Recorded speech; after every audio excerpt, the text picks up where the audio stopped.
you. So you can go after. I'm going to spotlight you after that. Thank you. And here we go. Karen, do you Hello, want? everyone. Hello, welcome. Good morning, good afternoon, good evening to everybody. Welcome to our weekly meeting for our Rotary Earth Network Club, and we're featuring Earth Talks. Thank you. We really want to do a shout out to our members, our associates, our donors, and our volunteers. If you're not a member of one of those, you're feel free to join us. You do not have to be a member to come to these meetings, though. They are open to everybody, and then they will be actually recordings and resources will be available on the Earth Talks Foundation website as well as Earth Network Rotary website. So if you missed one week, or you're welcome to go back to our website and catch up with it. We do ask you to please mute your audio when you're not speaking and feel free to turn off your camera to reduce our carbon footprint.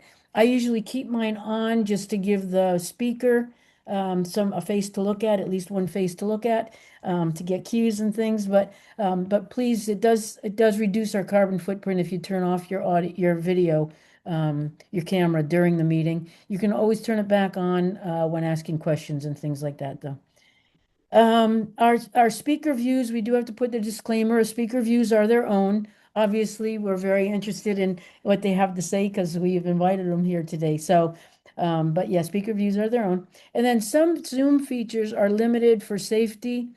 So contact a co-host if you need any help with anything. If you can't rename yourself and things like that. We had a Zoom bomber once, and so we have quite a few safety things up. And now we're going to do a four-way test. And Claudia, you are in charge.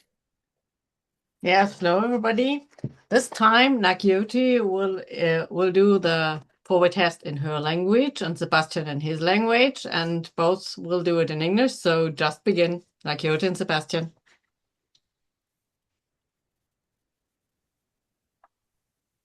Thank you so much for this opportunity. The four-way test of the things we think, say, or do. First, ఇది నిజమేనా? Is it the truth? Is the environmental excuse me. Yeah, okay, it is on. Is the environmental information accurate, science-based, and excuse me, this window came over it, and transparent? It was not a transparent window that overlaid it. Ist die Umweltinformation akkurat, basiert auf Wissenschaft und ist sie transparent? Second, అది అందరికీ న్యాయమైనదా? Is it fair to all concerned? Does it protect people, ecosystems, and future generations? Beschützt sie Leute, Menschen, Ökosysteme und zukünftige Generationen? Third, అది సత్స సంబంధాలు మరియు మంచి స్నేహాలను పొందుతుందా? Will it build goodwill and better friendships? Does it encourage collaboration, shared responsibility, and community trust? Ermuntert sie Zusammenarbeit, geteilte Verantwortlichkeit und das Vertrauen der Allgemeinheit? Fourth, అది అందరికీ ప్రయోజనకారకమైనదా? Will it be beneficial to all concerned? Does it improve environmental health, human well-being, and long-term sustainability? Verbessert sie die Gesundheit der Umwelt, das menschliche Wohlsein und die Nachhaltigkeit langfristige Nachhaltigkeit? I spoke in Telugu, that is Indian Andhra Pradesh, Hyderabad language. Thank you for this opportunity. Okay. Thank you. Yes, thank you to both of you, Najodi and Sebastian. Appreciate it. And Claudia, thank you. Okay, I do want to ask people one more time. I know last week we asked if you belong to um, a rag, or a fellowship. If you didn't answer last week and you'd like a chance to put those in the chat, please put them in the chat now. We're kind of collecting kind of how international, how involved, Rotary involved we are. And I know this club is very much so. I saw from the responses last week. So if you could put them in the chat, any rags you're a part of or a fellowship. If you did it last week, don't worry, you don't have to do it again. But thank you. Okay, let's go ahead with Nishodi, and I'm going to get, oh no, I'm not Nishodi, I'm sorry. Anissa. Let's go with Anissa, has got a project teaser for us. Anissa, I'm going to spotlight you.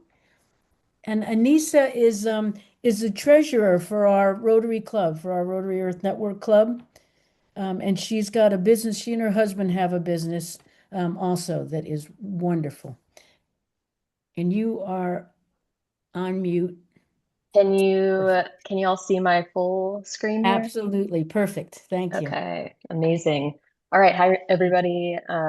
Thank you, Karen, for the intro. My name is Anissa, the treasurer for the club, and then also have a nonprofit that I've been working on starting up with my husband and some friends. So we have started this up in mostly launched in January earlier this year, with our actual operations rather than just the prep work and the paperwork. But we are the Reroute Collaborative. We operate in Kumasi, Ghana, in West Africa. And I'm going to be talking to you a little bit about our Pelele River cleanup project, which is a kind of a portion of our work. So quick background here. Our mission at the Reroute Collaborative is to humanize waste. This is essentially a term that to us means that we want to put a human face to some of the stories, that exist that maybe aren't always talked about, where waste impacts the livelihoods, the dignity, the health circumstances of different people around the globe through, whether that be waste burning or the waste trade or flooding as a result of clogged, gutters or rivers, different things like that. So that's our mission, and ultimately we aim to see a world where these negative impacts of waste are no longer ignored, so that we can make sound-minded decisions on how we're going to handle some of these waste problems. Quick overview of what we do. So we have three, we call them routes, or focus areas. Our first one is rerouting waste. So the idea behind this is to handle cleanups in Kumasi, Ghana, looking at how do we develop better waste management systems overall. There's a large waste problem in the country at large. And a lot of it has to do with waste being imported from other countries, some of it that with the intention of being sold, but a lot of it's not able to be sold due to the condition or just not being fit for the markets there. So it ends up as waste in a country that already doesn't have solid waste management systems. So a lot of these photos that we've taken are just sites that you see around the area, piles of trash and informal dump sites that have popped up as a result of people trying to find ways to manage their waste. Our second route is Reimagine Textiles. So this is our focus on secondhand clothes. There's a pretty large secondhand clothing trade, a lot of clothes coming into Ghana mostly from some countries in Europe. UK is a big kind of the main importer or exporter to Ghana, but some of the clothes from the US do end up there as well. And so we are looking at this issue, trying to figure out how do we handle the influx of these textiles, turn them into products that can keep them in circulation. And lastly, our third focus area is to re-engage communities. So this is our education-focused route. So we do workshops, different kind of educational initiatives, speeches, working on setting up some clubs in senior high schools to bring in the next generation on environmental initiatives. Okay, going back to the focus for today's talk real quick, reroute waste. So this is where the Palele River Cleanup initiative falls under. This photo here is that river. So this is a major dumping area for people that are living in this community. They are set up there a bit informally, and so they have no waste management systems that are provided to them. Palele River is actually supposed to be a nature preserve, but it's one of the most heavily polluted areas in Kumasi. So our first cleanup at Palele took place in July, and we just had our second cleanup this past weekend. So this is just some images of the before. We were focusing on one bridge area where this is a major point that begins flooding in this area. Many people's homes end up during heavy rains. If it rains for more than an hour, most people's homes in this area, if they're on the ground level, are flooded because water just can't pass through a lot of these areas. So this was our focus area, and this is kind of during the effort here. We've got for people and protective equipment is a really big focus for us. So making sure that we're practicing water safety and making sure that people just have the equipment needed to stay safe during these cleanups. And this is the after. So there's still a lot of work to be done. You can see here, like we didn't get to this pillar. As you're going through this water, you're just pulling out endless amounts of waste that's piled underneath the sand. It's been packed, over time, layers and layers of sand and mud, flowing from the water flowing through, getting kind of stuck in that mud. So still a lot of work to be done. We did this with only about 25 or so volunteers on one day, so one half day, I guess. So we were able to remove 1.5 metric tons of waste. That's about 73 or so of these bags here. And so we, made a good dent, but there is still a lot to be done. Believe it or not, a lot of this has already come back within, the span of a month, less than a month that we had, but in between cleanups. So we're in need of some lasting solutions to be able to clean, but also provide, waste management solutions for people in this area so that it's able to be sustained. So that is what we're doing there. I won't take too much more time, but just wanted to flip through some more photos so you can kind of get a picture of what the area looks like. If you look here, you can just see beneath the water, a lot of the mud on the ground is you're not really walking on ground, you're walking on trash, but it's covered in water. So that is what we're up to. Thank you all. That was just a quick overview. This is our snippet photo of our team. We just established our office back in June. Cutest member of our team here, Rudy, up in the air. But this is our team. We're small for now. We just brought on 2 more staff members not pictured in this photo. So we're slowly growing. But that's what we're up to. So if you are curious to learn more, you want to follow along with what we're doing, you can email me, or you can go onto our website at reroutecollaborative.org. We have some social media pages linked on there as well. You can follow along with what we're doing. But thank you very much. Thank you, Anissa. Fantastic. Yeah, and you're, the whole awareness and education in the community, that's going to so pay off, with everybody. So that's fantastic. All right, if you want to stop share, I'm going to take you off spotlight. And then let me get, and if you are an associate member of ours, Anissa is one of the people that you're helping to be a Rotarian.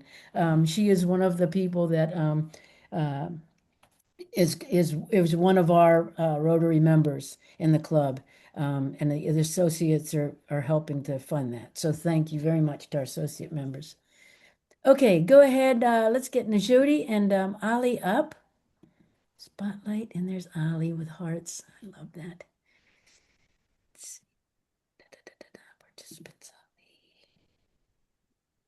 Ali. There you are. Thank you so much for this opportunity, and I'm very much glad and excited, and as well as proud to announce and to introduce Ali Yasser. Ali Yasser, I know him very well from the starting. He has given the presentation for the Agricultural Task Force, and his presentation, his all involvement is totally based on the agricultural solutions and this thing. So we are working from the starting on this agricultural fellowship task force, and today that is Indian also and global also. So Ali Asher is born in Ankara in 1967. He is married and having one child.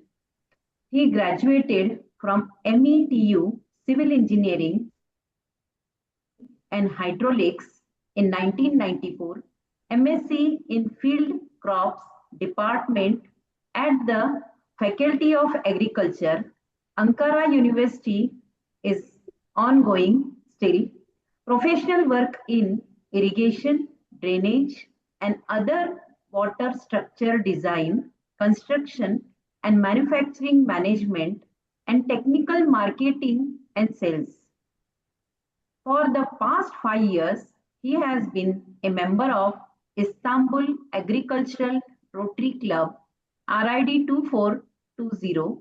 Currently, he is Rotary Club Secretary for 2026-27 and a member of Rotary Fellowship Agricultural and Farming. Thank you so much. So I'm just handing over the floor to our guest speaker, Ali. Thank you very much indeed. Thank you very much. I just, because of time limit, I'd like to share my screen immediately.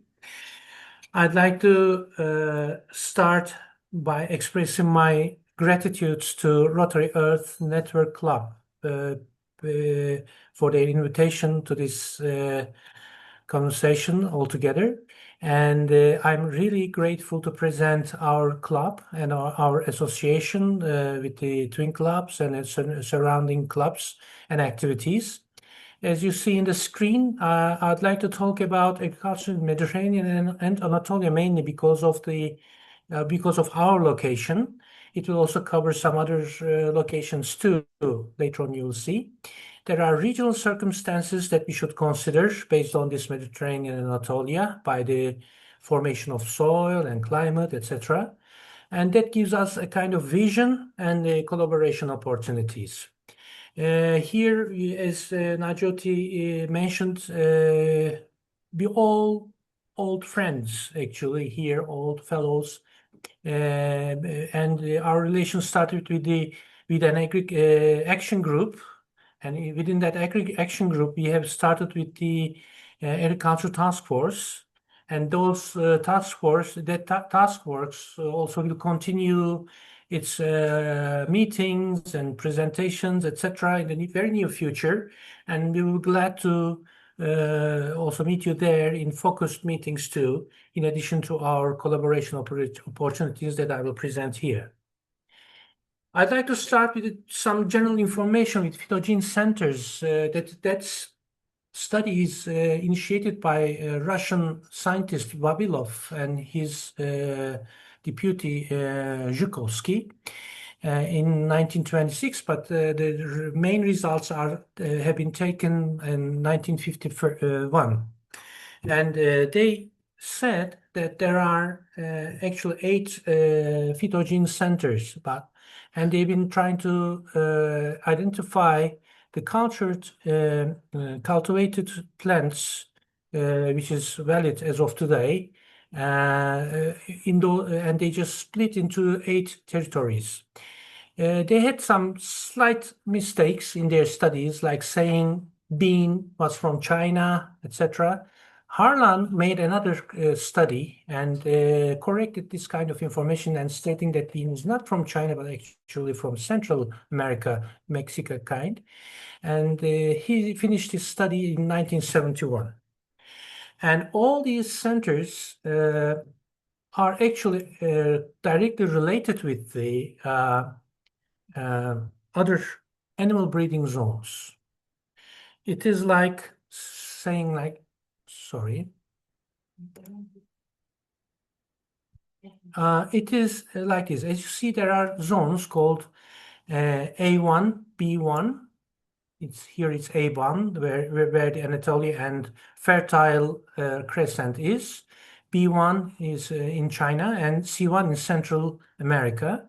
Those are the initial centers of animal breeding also, but later on those regions are followed by the more capital regions like A2, B2, and C2 here in the comparably southern parts of the world. That it means actually down the equator kind and southern hemisphere. We can see these in here. I will just skip these very fast. As our club, located in the 4th zone mainly, but also contributes to the third one as the Mediterranean territory. We have members scattered in Turkey, but also in other parts of the world, like in US, Houston, we have one member. We have another member in Sweden, Melih, actually together with us here, Melih Mutluay. And all other members, we have totally, as of this term, 27 members in our club. And 25 of them lives in Turkey in different cities. For example, our club is established in Istanbul, in District 2420. However, I contribute to this meeting from Ankara, from the central part of Turkey. Of course, we have a twin club in Kinoni, Uganda. They are located right on the equator, actually a few minutes down the equator. It's that in the tropical region, and they belong mostly to the 5th region, which is called a kind of Nile Basin, actually, where the Nile Basin starts.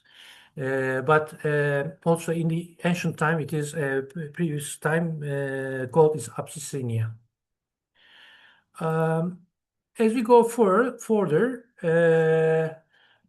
before going there, I just want to mention something here, because you see these black lines here, black zone, starting from the 3rd, going toward the 8th, but mostly the 7th one. There is a mountain range here, starting from Spain, going through Southern Europe, Balkans, Greece, Turkey, Anatolia, and Iran, and going spreading towards Afghanistan, and somehow ends in India, where the Everest and the Himalayas are.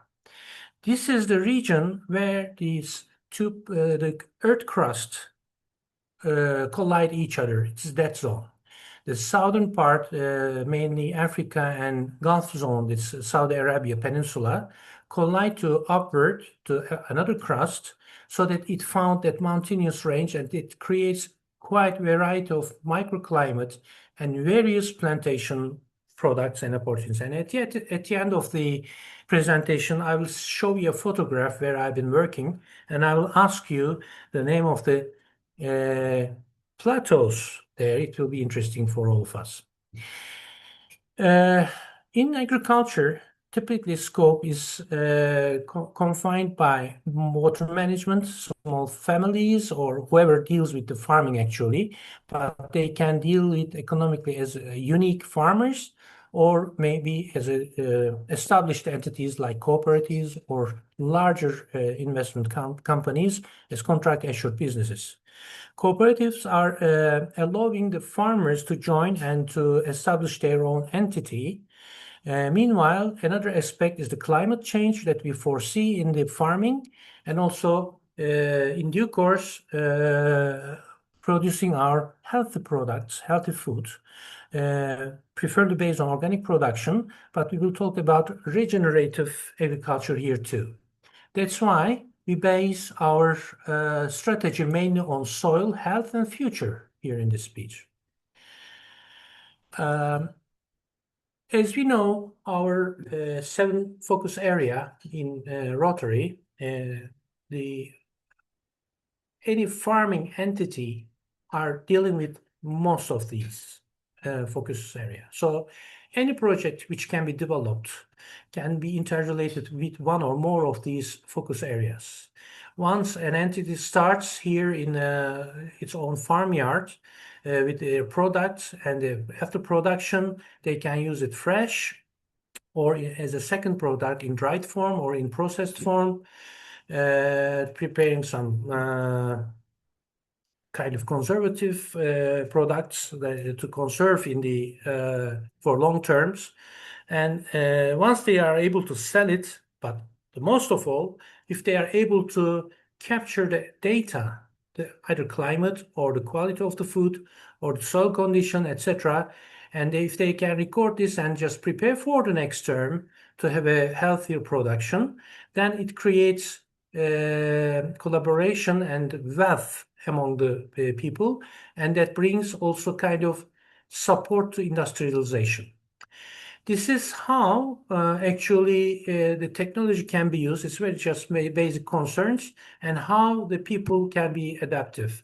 The flag is just here from the AI, so but actually it belongs to any other country or region too. Therefore, sustainability, measurable impact, and the community participation are the main success criteria in the projects of Rotary. As you know all from the application principles of the global grants, these are very important, and this leads to sustainable agricultural, food security, and climate resilience. Because once we are applying 7 focus and the fourth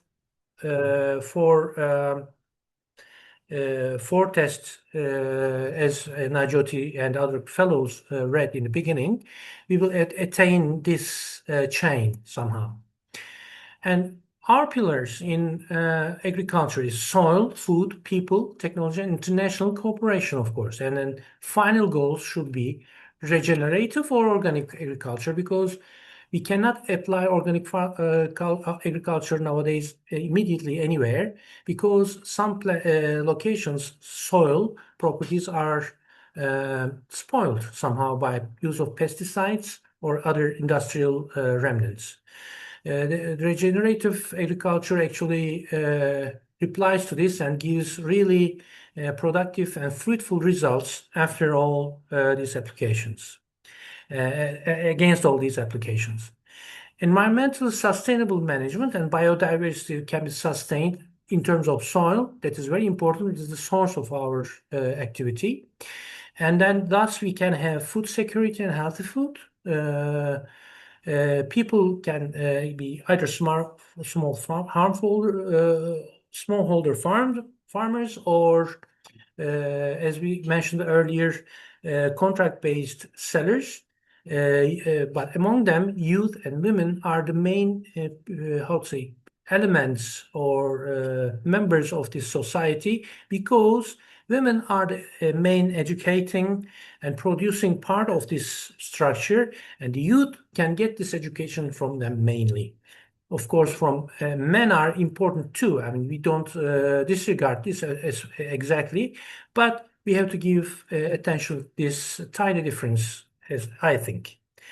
Meanwhile, this the technology and brings with its capabilities in every aspect, because we can now talk about soilless farming, digital agriculture, data collection, and measurement of impacts, etc. Here, even we can talk about synthetic food production too. I mean, nowadays we are in that age. I mean, we have to talk about this. Either we can be con and pro, or there are many things to talk about such kind of things. but we are in favor of natural production, organic farming, preferably regenerative farming. International cooperation comes also afterwards, while all the similar thinking collaborators, partners come together. Those things, those pillars, main pillars, should be measured by using key performance indicators. The soil organic matter level, compost use, or lack of using pesticides, we can say. People also, in terms of food, people reached with healthy food in a number of school gardens, we say, because it's a part of the project. I inserted here, it seems like irrelevant, but actually it starts in the school gardens. Once the children start learning it in the breaks or in spare times, by exactly applying the farming principles in this manner, in an organic manner, or by learning the compost use. I know in many different countries, in the schools, there are such kind of volunteers, applications going on, and we do the same in our country too.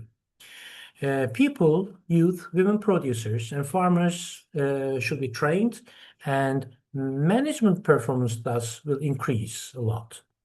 While people know what to do, they can collaborate or they just act in community, in union, as in synchronicity, much better than for the people who do not know, because people who do not know act furiously without thinking. That is the overall thinking.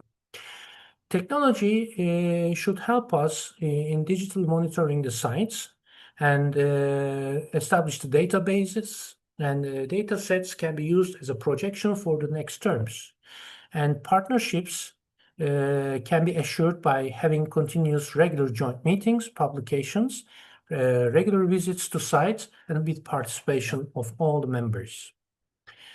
Here, what we have as an agricultural Rotary Club and with our collaborators, we have the professional knowledge, because it's not a surprise to get a twin club with Kinoni Rotary Club too, though they don't seem like a cause-based club as we are.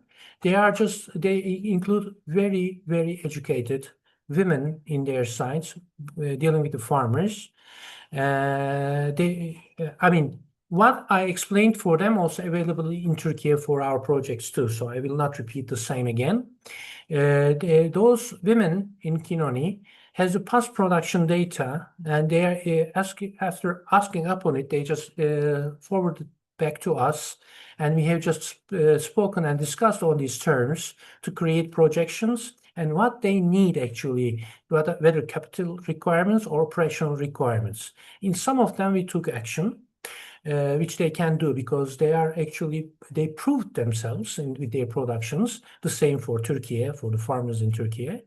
And we are all talking about either regenerative or organic farming, and on the basis of cooperative. We produced on-site solutions in order to repel the insecticides, etc., not to kill them. These are the organic substances like vinegar kind of thing, or garlic, you can say. I mean, just by using this kind of different mixtures, we made modest advisory applications to them, and they applied, and we had good results. And we repelled the and attained the biodiversity. Those are relevant, and these are all based on our existing experience in Turkey, in Anatolia, and we just referred them to Uganda. Our concern was our concern was whether the climate would help us or not, because Anatolia is this region where you can live 4 seasons in each part of the country, whether a bit warmer or colder. But in Uganda, it's direct on the equator line. There is no winter. They have food products twice in a year. We have once in a year, but they have twice. So we have our common measures in the winter time for ourselves, but they don't have this somehow opportunity to have is because cold period somehow a kind of protection or the kind of preparation for a better crop yield. But still, we are now working and talking on this, that we have a schedule of application of these kind of pesticides or soil preparations, or once the orchard's concerned, the preparation of trees to the next term, etc. So increasing the yield without demolishing the environmental biodiversity. That's why we are looking for continuous measurements, equipment supply, and partners. In this course, that's why we are actually organizing this meeting all together. And thank you again to your grateful Rotary Club. Just really, you are joining everyone in any kind of concern and in under any condition. And this is the really powerful structure of Rotary community, I think. It finds its way in all means. Here, there's a kind of simple project applications scheme that we have established. If we like to communicate and collaborate within this term, if we will apply to this estimated schedule, it will be very fruitful for all of us. First, we should collect interests and supply information to those who are interested. Because we are not here to talk about specifically projects, but we just inform you that we have many projects paying back sustainable because actually those attained by the farmers and they paid them back. But for some reasons, they need some capital investment, but for that, they can pay in short terms. In that sense, we need to determine after this collecting of interest and project information supply, we will determine project stakeholders and partners. Actually, stakeholders can be any one of this structure, but partners are contributing with their finance and sponsor as a sponsor. So that is the difference between them. And preparation of project info and submission to the district, I mean, it means our district to get the approval of our governors. We aimed at our district and the Kinoni district, 9214. And if anyone would like to contribute from the Rotarian community, then we will include that district too. I mean, as a structure of Rotary for funding application, because the funding can be either district fund or global grant. So once you consider the terms, we believe today is the 6th of August.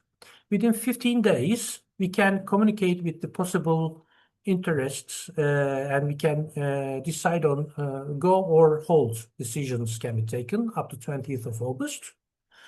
And by the end of August, we think we should prepare our final documents together with the present project stakeholders and partners, because there are some documents to be signed mutually for proving their contributions. And by the first week of September, we plan to submit these to our districts. If there is any inconveniency that you see by your experience in these terms and dates, please mention, because in this case we can either shrink or extend these data as deadlines, depending on your experience. We will all welcome. I will share my coordinates, contact information, and everything in the next page, so you will have time to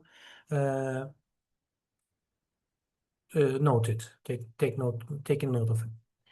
And we'd like to develop all these issues and projects during the term 26 and 27, which means our term. But we are not bound with it. We can continue because agriculture actually is not like having a project funding and giving it away. Agriculture requires a term. In a country like Turkey, in Anatolia, you need a year-long time. But in a country like Uganda, you need at least 6 months by the term of harvesting, because the harvesting is the key point where the incomes are raised And but afterwards, income may continue depending on the local technology, which we have in Turkey too. But now, in this case, we need to invest to Uganda also to have them their own technology and processing technique, and knowledge and equipment too. So in both ends, we are successful in those kind of things because, as I see, both farmers in both territories are continuing their trading.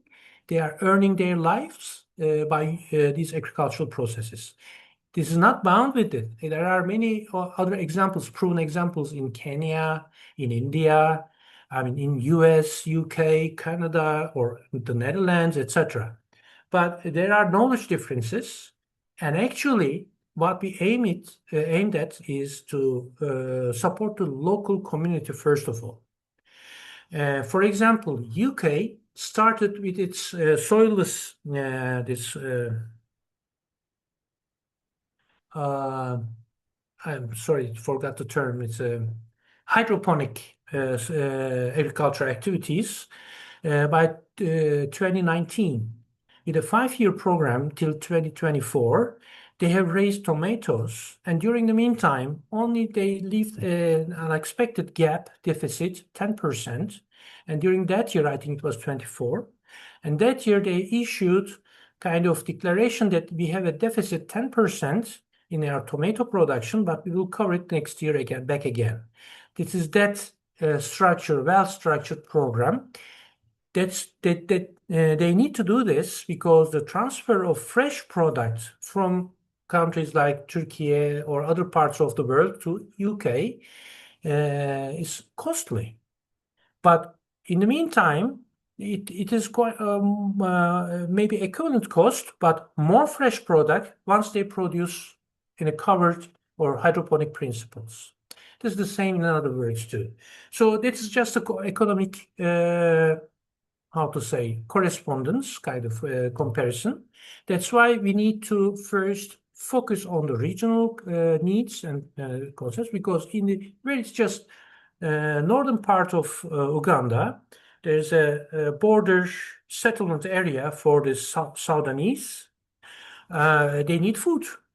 So whom to supply to them? Of course, the local producers. And here in Turkey, we have many immigrants living in Turkey from Syria or whomever, wherever. They are also participating in production too, but at the end of the day, the math says that we need to feed them. So that is the same idea. So we have markets also in Europe too, with the organic production. But this is all the scheme of structure. I'd like to thank you a lot. I hope you can read the contact information. I will turn back to this page, but just to use the time efficiently, I will ask my question first and then come back to this page again. Here, you see I told you about the mountainous range from Spain till the Himalayas. This is one example here in Turkey. It's just in the border of Turkey, in this southwest border with Syria and Iraq. And here we have kind of, you see, this dune formation in the territory. This I just tried to combine 3 pictures together just to see the enlarged view, like panoramic view, based on the photographs that I had. I was working in this region, and this range, this angle of view, actually represents minimum 2, maybe up to 4 blocks of land in an urban area. So once you consider minimum 2 or up to 4 blocks in an urban area, it means really huge. I mean, it takes even minutes by car. And you see the dune-like formation one before the land, the shell collides to other one. It resembles the dunes in the bottom of the sea, sand dunes. It goes down here, it's flat, and down again, and rises and down again there. It's going there. It's this structure only in the far view also. So the question comes. Here you see you are in the axis of collision. And on the right part, you see the red soil, and on the left part, you see the yellowish creamy-like soil. So question is, which part belongs to Anatolia? Which part belongs to Gulf Plateau? Gulf Plateau and Saudi Arabian Plateau. You can say simply according to your vision, not to say left, right, but red belongs to that one and yellowish belongs to that one, for example. You are right in the axis of collision. And this applies, so I'm going back to my presentation to contact information sites, and we will collect answers very soon. I'd like to, this is, how to say, this is the contact page. Let me make it also full screen. That shows, that collision point shows, while you're thinking your answers, that actually those are young formations, but geographically. Because once it goes to older formation, and ancient, much more ancient, it is mixed with the green shade. Red mixes to yellowish one, and they are all combined to each other, come on top of each other, etc. And this is really old geographical formation, refers to old geographical formation. But here we have in Anatolia, in the Saudi Arabian Peninsula, we have really young geographic formations. But even though that is so, as I told you at the beginning, in the Fertile Crescent, coming from Iranian Gulf to going up from Mesopotamia, coming to the southwest Turkey, and going down to the Syria, along the shoreline up to Sinai Peninsula. This is called Fertile Crescent. And that also a young area, and this is the area where the barley is cultivated as a very first plant in our history. Barley is the very first cultivated plant in the agriculture history. Before that, we've been collecting before cultivation. So I'd like to stop here. If anyone likes to comment with their answers or any questions, you will be welcome. Thank you for listening. Thank you so much, Ali. I have no idea which you would be. I don't see anybody answering in the chat either. I have no idea. I'm trying to think of the countries, where you said, but I don't know how to range. So I have no idea how to answer that question. I go ahead. I don't see anybody else trying to answer it in the chat. I see a lot of stuff going on in the chat, and this is such an important topic. I'm so glad you were here today. Thank you so much. You're welcome. Which one was it? Which one is it? Which one is it? Will you give us the answer? Well, you're welcome. Of course, this is just a funny question to make us think a little bit. The red part, The red part, okay. belongs to Anatolia, and the Okay. yellowish part belongs to Saudi Arabia, Okay. because that shell of the crust. That plateau is sedimentary. That's why yellowish and with the some kind of layers. But Anatolian part is reddish because it's clay and humus collected part, and that's why it's very uniform actually by color. So That please, was questions. excellent presentation. Thank you. You're I know welcome. Najodi has her hand up. I'm going to spotlight her for a minute, and she's going to do something here. Go ahead, Najodi. Yeah.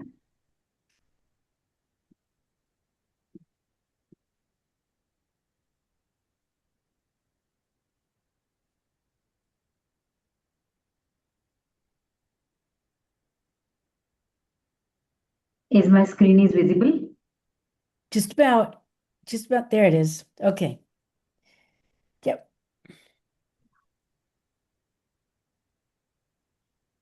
Thank you so much for this excellent presentation. And Ali sir, and Ali, my friend, I'm very much glad to introduce you. When I saw your presentation, in agricultural for agricultural task force. So I actually suggested Angela to have a WhatsApp group for agricultural task force, and I initiated that WhatsApp group. And now we are there. You are the admin there, and you see the John, and you gave excellent presentation. But today I'm very much happy to introduce you from agricultural, our global fellowship, and our local first member from agricultural background. So this is really an honor, and really feeling so glad and proud on behalf of our all the participants today, and who are watching from the recording afterwards, who are not able to join. So in recognition of your generous contribution as a guest speaker at Earth Talks, a weekly global dialogue hosted by Rotary Earth Network Club.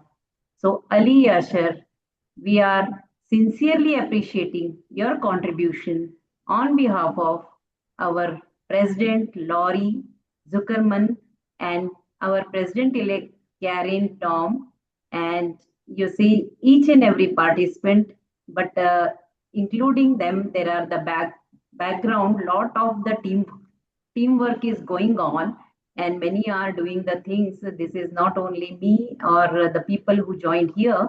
So thank you to Claudia, Mark, Brittle, and Christopher Stain, and everyone. Thank you. We are very much happy, and you can join our meeting all the time, same day.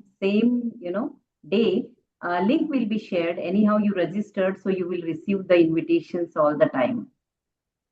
Our next Thank you very speaker. much. Yeah, thank you. And you see from the Istanbul, Turkey, my very best friend Meltem, who is working on agricultural. So I will definitely connect you with her. So locally, you both can work. Our next speaker, Meltem, Meltem, I yeah. think I think she what's knows her you very surname? well. I Yeah, think so. Meltem. Yeah, I think so. yeah. Thank you. So she is working with women agricultural mainly for the women. So let us connect. Our next speaker is Tapiwa Prosper Chimpanzeeva, who will speak excellent topic, same as today. So we are very much excited to hear this another session on Speak Peace, Save Nature, Power of Conflict, Sensitive Communication in Conservation. So I'm going to share the link into the chat. If you want to register, you can register today. This is our Skybridge project, is initiated by Laurie, Karen, and Christopher Stain, and everyone. So this link also I will share into the chat. Whatever the projects, even in the balcony or anything, so you can register and upload your photographs and details. Today is actually a special day, which is actually a sad day also. Hiroshima Day, everybody know Japan, that all bomb, and then Hiroshima. This is not actually recognized, but this is actually considered. So this I thought let us share today. So this is one of the slide, and details I will share into the chat. Thank you so much for this opportunity. Thank you, Najodi. Thank you, thank you. Ali, we always do the we can take questions now for you. We always do the next week's speaker because we know some people have to leave right at the top of the hour. Are you able to stay with us for a little while after the Yes, I top of the am. hour? Yes, Yeah. I am. Oh, How much are you wonderful. willing? Wonderful. Thank you so much.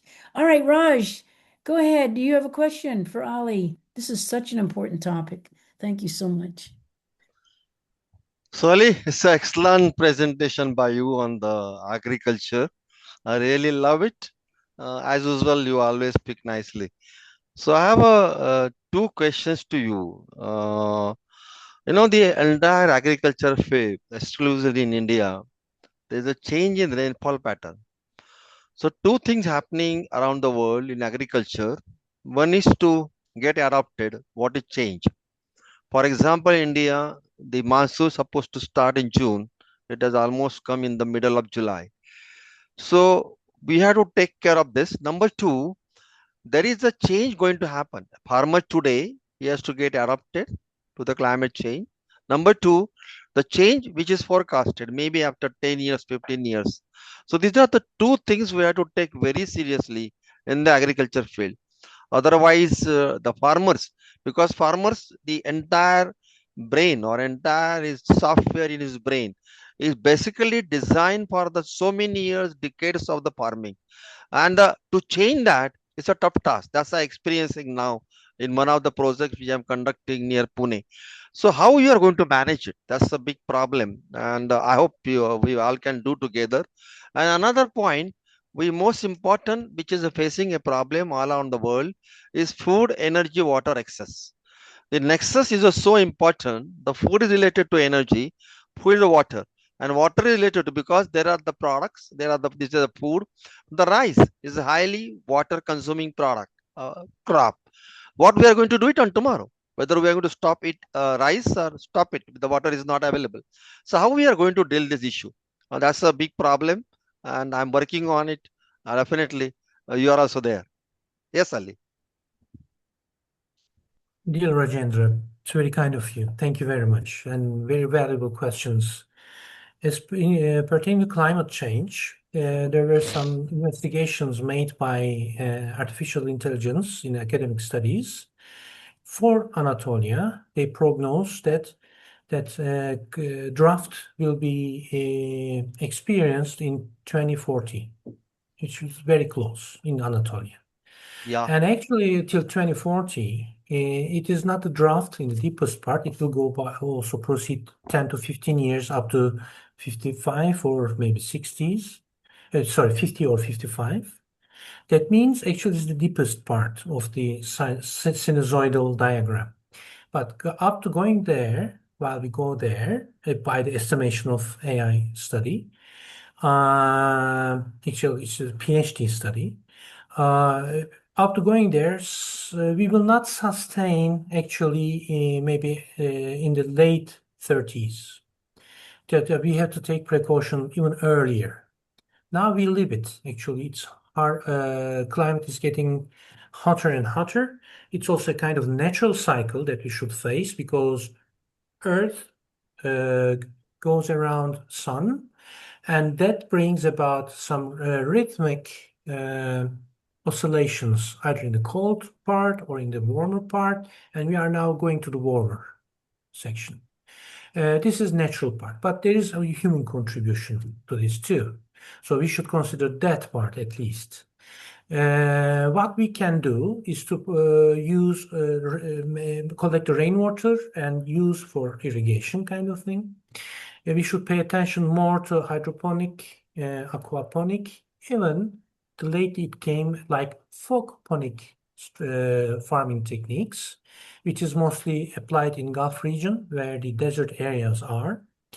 And just we experience some areas on Earth are getting like a desert.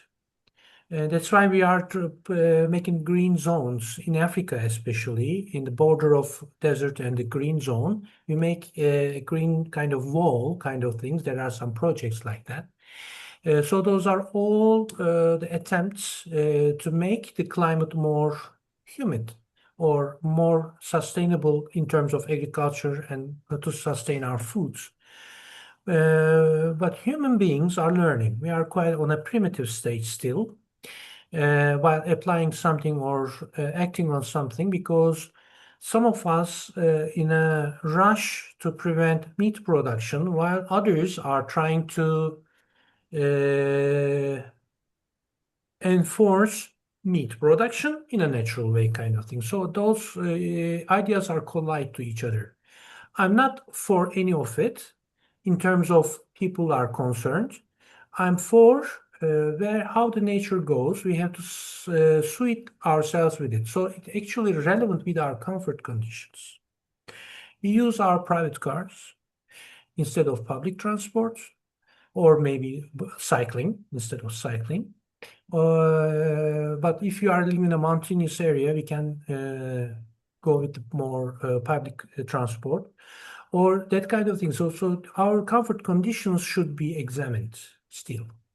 I like to sip my drink in the evening, which is produced by some factory and bringing to my home, and I'm just losing it.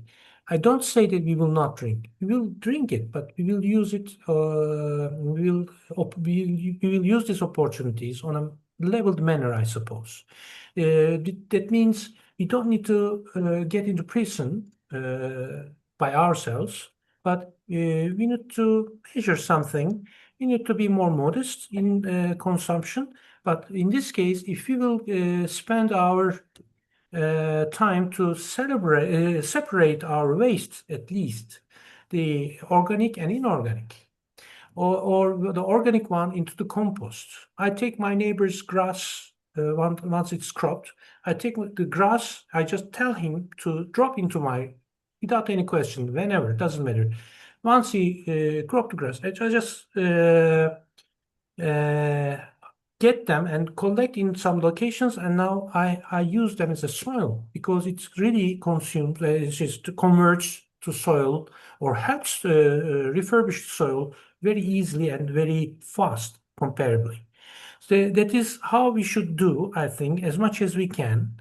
Instead of building some concrete structures as civil engineer, I say so, we can also teach civil engineers to be biodivergent constructions, for the constructions living with nature, kind of thing. That is my critics to myself. And that's why I start studying agriculture, and I just became kind of passive person, just to make industrial constructions or huge things, but getting proud with that instead. Doing some tiny hut, living with the ants and any other creatures of Earth, then we'll be more peaceful. And then I think once we'll share these kind of things, it will be more helpful for us. I mean, we can't fight with the climate change as a final answer. We have to adapt to it. I mean, some of us will die, but we are that kind of creatures. I mean, we are not leading anything or ruling anything. We will die simply, and the remaining ones will survive. What we have to do, pass the information that we have, what to do, what not to do to them, so they will assess, and they will just experience things, and with that collection of information, they will go beyond. I mean, either in a database, software kind of thing, or digital base, or in an analog base. We have to pass the information, and we have to apply all the principles personally, to show, not to tell, do this like that kind of thing, but just to show them how to do. By applying it, we can teach people. That's how we do. That's why we aimed at going to the schools first to teach them how the agriculture is, how dirty it is, how rubbish it is actually, but how natural and nice it is, because it's how healthy. That we need to actually fit ourselves to that. With that, just taking a simple shower, you can get rid of all the dirt. And that's how we do. Or by having an eating schedule, not everything, but what is necessary, not to remain anything in our plates. Those are all principal comfort conditions that we should have. That's what I believe. Thank you. Thank you, Ali. He asked you like $1 million question, so that was tough. So, somebody in the chat put perfect answer, think globally, act locally. So I agree with you. It's adapting that's definitely the key. It's whether we can adapt quickly enough, I guess. But thank you so much. That was excellent. That was Thank you very much. absolutely That's very, excellent. very kind of you. It's a You challenge bet. for the future. Yes, Raj, I saw you dropped off for a minute, but Yeah, yes. there's a problem with the internet. And I have to say, Raj does a great net zero. Did you put your email, your blog if you can put your link, Greenwick Raj. mission. Yep, to put it in Greenwick the mission. Yeah, you do stuff that people can do every day, that they can help to make a difference. So same thing. Think globally, act locally. Lori, I know you have your hand up. Go ahead. Well, we passed the top of the hour. Do we want to let people who need to go first before I do my question? Sure. And I can, sure. Yeah, we can do that. I can take spotlights off of everybody now too. So let's do that. I know people feel less comfortable with spotlights on them. There we are. So people can see a gallery. Oh, Dr. Manoj, I'm so sorry. I didn't see your hand. Go ahead. Did you have a question? Or Lori, I'm sorry, you have the question first. Oh, let Dr. Manoj go first and then take me. Okay. Great to see you, Dr. Manoj. Did he go? Yeah, I'm trying to unmute myself. Thank you very much. Fascinating lecture.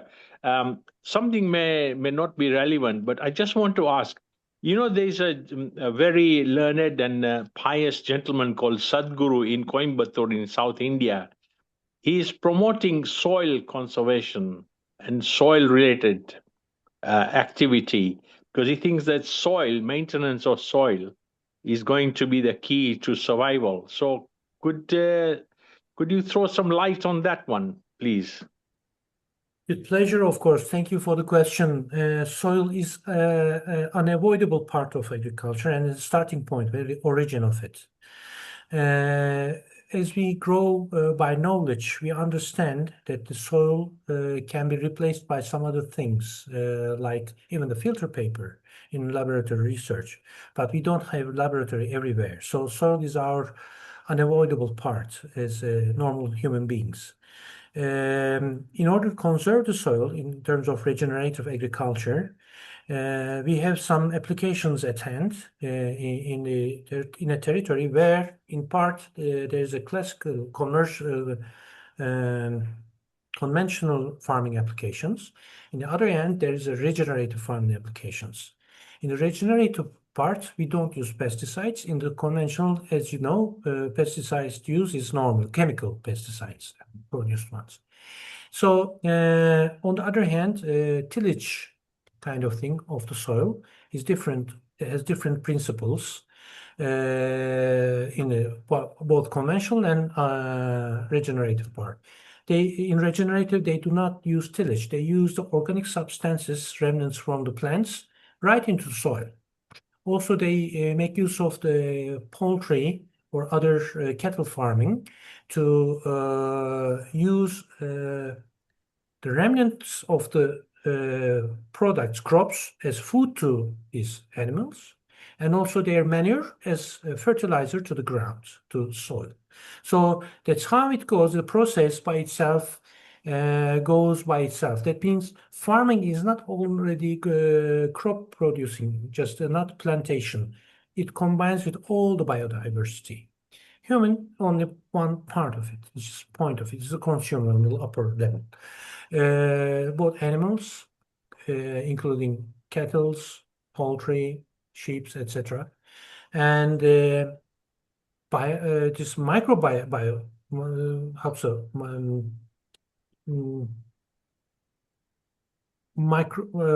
let's say, microbiota. Sorry, sorry for my English. Microbiota is also very important. We need insects in the ground, the worms. We have such kind of saying in Turkish, kurda, kuşa, aşa. That means for worms, for birds, and for human beings, for their table. So once we produce something, we feed all of them as part of the nature. So soil is actually will be enriched only in this case, is what I believe. So I first time heard Mr. Sadhguru's name from you. I will appreciate if you can send the research and thesis, everything. I'd like to read all because I'm just surveying all the data, and India is particularly interesting for me to know because you have monsoon rains. It's a term, but in the northern part, it's quite winter, quite a harsh winter prevails. So it will be interesting to know how he produces or how he manages the soil, actually. We will learn from each other all the time, every time. So in this case, we will understand maybe that will be the way to fight with the, or just conform with the climate change too. Thank you so much.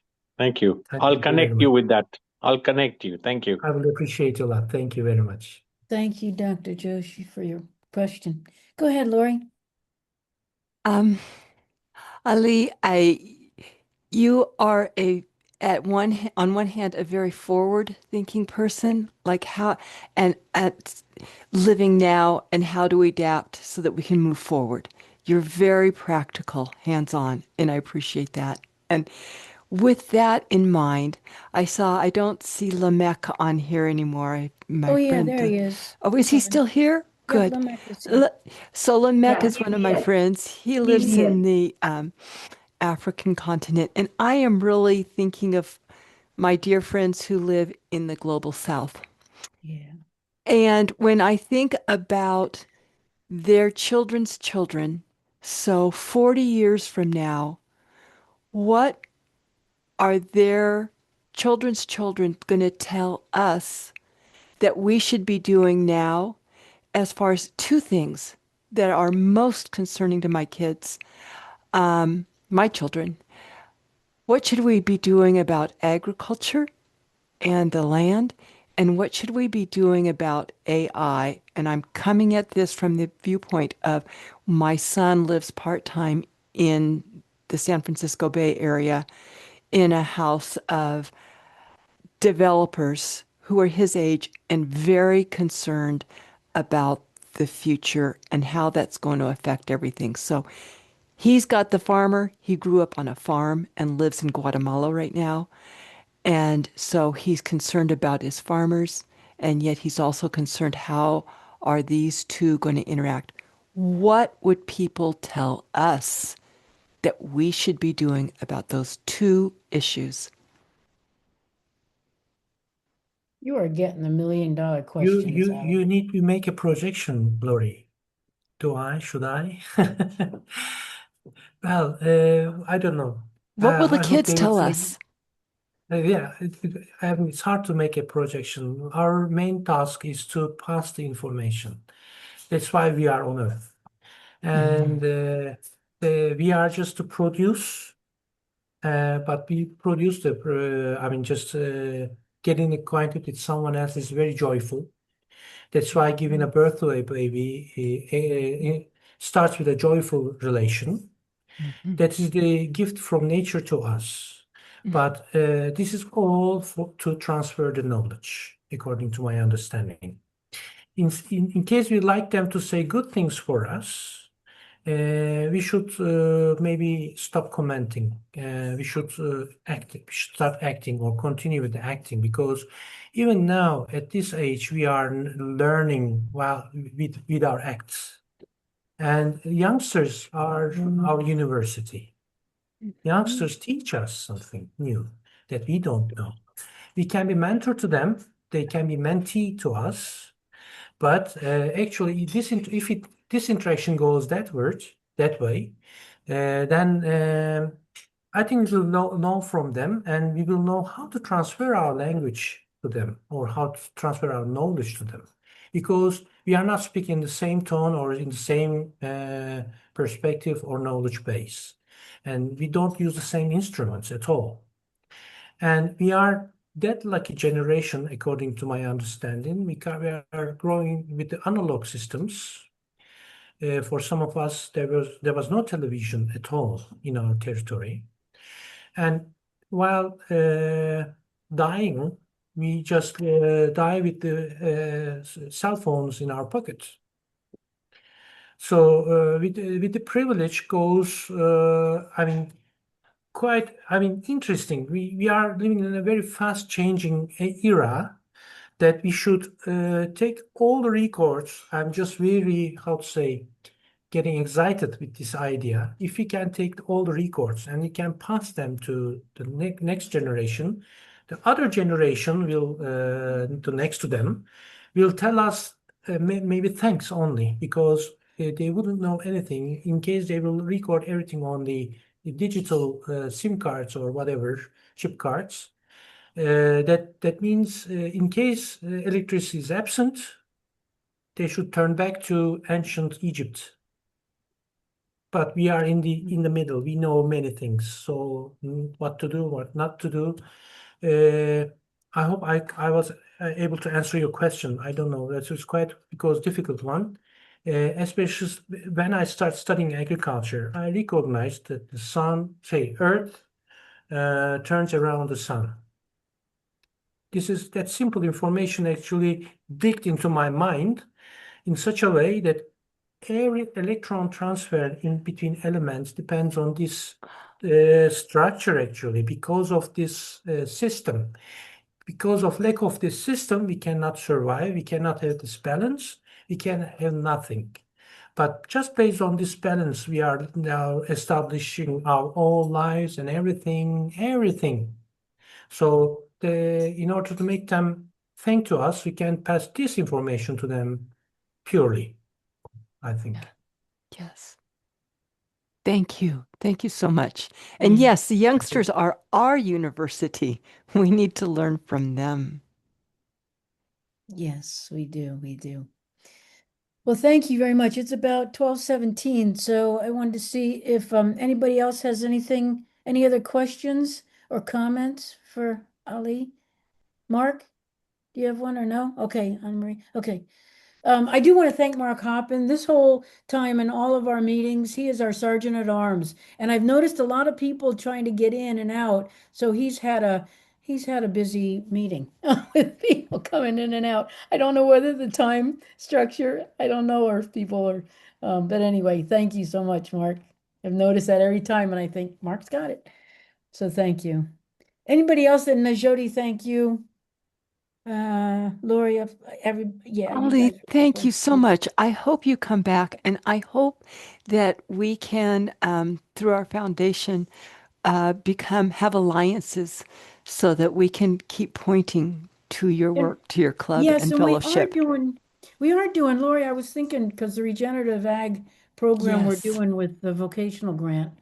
Yes, Wondering we need whether to we get you can connect. connected. Yeah, we need to connect with you with that, with the other e-club in our district. Yeah. All So, right. Well, for the what a good of the joy to order. see Oh, yeah. everyone here. I know it is a joy. Lori and I love this. Does anybody want to unmute, say hello or Yeah, anything? take your faces And off real quick. Everyone yep, just and Ali, real if you quick. want It'll only to, be fast and say hello. yeah. Say hello, everybody. It's good to see everybody. Thank you for staying Yeah, up late. Thank you for getting up thank early. you. Thank you, Oh, thank you. oh, I'm not pronouncing your name correctly. Fahrichi Yoka? So good to see you. Anyway, Ah, yes. Sebastian, you have your hand up. Thank you. I was wondering if I could ask a question about the previous talk. Yeah. Sure. I was very impressed by how much dirt there is and how hard they work on that. And I was wondering if there is, the broken windows theory, that if there is dirt already, then people add dirt, and maybe that works the other way. And I was wondering if they could report that maybe people see, okay, people are caring about this, so we throw less dirt in it, or is that maybe a bit naive to think so? Let's Are ask you? Annalise. Yeah, you're Oh, talking about the Anissa. river cleanup. Anissa. Yeah. Anissa. Yeah, Anissa. Yeah, that's what I was thinking too. She had to go run right after her talk, but we can ask her that and get Yeah. back to you about it. She did put her email in before she left. Anissa. Yeah, I noticed that too. She said that's why I was thinking she's not, it's very difficult when you clean up an area and then boom, the water comes Yeah. down and we see that in Guatemala, I've seen that with the Guatemala group too. You I'm have to trying to get just her email. But it's like Ali said, it's more the education and the awareness, and that's so important. And the more people we involve, especially those community members, I would think, Sebastian, those guys that are doing the cleanup, the 20 people, you know, would say, hey, wait a minute. And they'd talk to other people about, well, look at here, it's coming down from here. And maybe they'll head upstream and talk. And, so I mean, Hopefully it works that way. It might work the other way that they all say, "Oh, you're just crazy people." oh, yeah, but you got to start that. You got to start that positive talk Mm, about this is our responsibility. It's our country. It's a river that runs through our area. So maybe they won't litter as much in that area, and that will cause less trash downstream. So mm, we can only do what we can do. It's that think globally and act locally. So, I wanted to say goodbye, and this was a oh, wonderful meeting. I really appreciated it, and I hope to make connection with Ali Gökçe Yaşar Bey. And I'll see you next week, and I will say the four-way test in Turkish. And now I oh, am sweet. 80 years old. I just turned 80, and I love life, and I hope to be 90 someday. Thank you so Yes. much. Bye bye. Yes. Thank Sevgili you, Magda. başkanım, teşekkürler. Notunuzu aldım. Teşekkürler. Bye bye. Bye-bye. Thank you so much. And Bye, actually, Lamette. today's project teaser was also too good. Yes, we're very proud of Anissa. We're so proud of many of our members. It's so nice to get their faces on there too. It was good to see Dr. Owen last Mashoy. week and Hi. too. So, all right, bye-bye, guys. Thank you, Bye. thank you, Thank thank you. you. Thank you. See you All next right. week. See, Bye. see, yeah, see you next week. Bye-bye.